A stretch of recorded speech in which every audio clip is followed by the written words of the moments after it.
Driver ang hindi raw nakakuha ng 5,000 pisong ayuda sa payout center dyan po sa Batasan, Quezon City. At may ulat on the spot si Ian Cruz. Ian?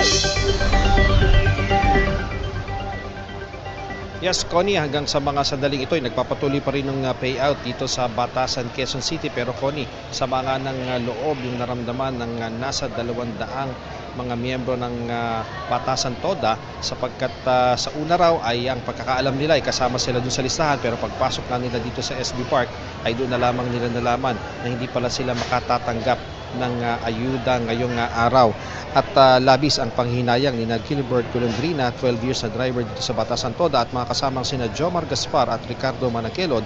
Ang alam daw kasi nila kasama sila sa unang listahan, pero nung sumapit nga sa verification section, doon na nila nalaman na hindi sila kasama sa mabibigyan.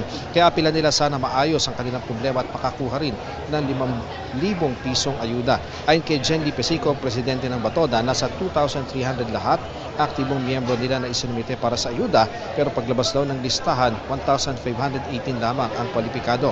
Ayon sa team leader ng DSWD, wala pang maaaring magpa-interview sa kanila, pero pinacheck na kung nahalo ba ang pangalan ng ibang tricycle driver sa ibang distrito ng Quezon City. Samantala, Connie, umaabot naman sa kalahating oras hanggang sa kulang isang oras ang mahabang pila ng mga tricycle driver sa labas ng SB Park. Matapos ang pila sa labas, sasalang naman sila sa verification, adjustment ng data kung may kailangan, at saka pa lamang yung payout.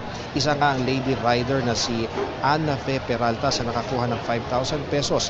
Malaking bagay daw ito sa kanilang gastusin ngayong mahal ang petrolyo, pero hindi rin daw tatagal ang ayuda dahil kada araw nasa 400 pesos ang ikinakarga nilang gasolina.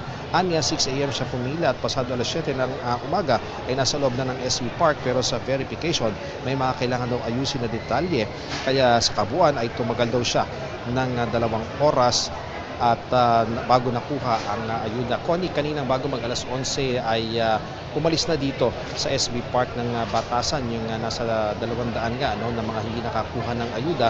Ang ipinaliwanag naman sa kanila ng mga taga Quezon City local government at kinatawan ng DSWD ay iaayos yung data nila. Karamihan dyan, Connie, ang sinasabi sa atin ng presidente ng Batoda ay hindi maayos yung birthday na naka-entry doon sa kanilang pangalan, kaya hindi sila naisama doon sa master list na mabibigyan ng ayuda ngayong araw. Pero ang sinabi nga doon sa mga 200 mga tricycle drivers ay pwede silang bumalik sa Huwebes kapag naayos na, ay bibigyan sila ng ayuda. At tinyak naman ni ASEC Irene Dumlao ng DSWD na ang bilin talaga ng Pangulo ay walang maiiwan dito sa lahat ng mga tricycle drivers na nag-a-apply na makakuha ng ayuda. Yan muna ang latest mula rito sa Batasan. Balik sa iyo, Paul.